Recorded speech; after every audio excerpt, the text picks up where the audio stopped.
người ta nói chửi nhau trên mạng là giải trí. Thôi, mày đừng có bốc phét. Mày đừng có mồm điêu đi.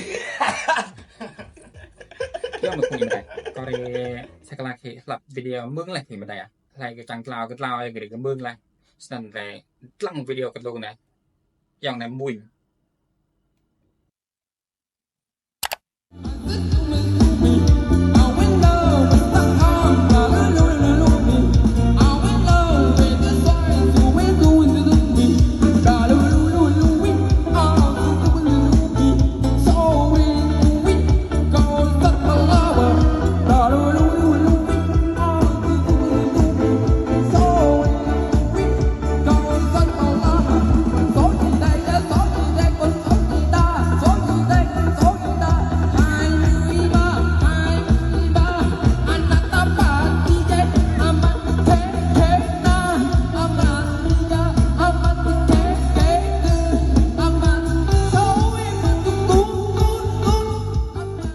để mướn lại thì mình đây một đoạn video ngắn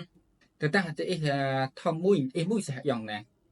nếu cần để ai được lao rằng để em đã bấm tạt em mũi nha sẽ mò rằng đam cười nè đi sân khấu mũi nha trong hay em mũi sẽ dòng này 100% cái chắc em là trong mũi như cái là thế cái năng thầu mạng bằng ngày đi được lao này video này có gửiกับพุ่งอยู่ไอ้ดอทลาวนั่นพุ่งไปได้เหรอนั่นนี่เลยจักพุ่งเป็นกับใจหลังวิดีโอนะ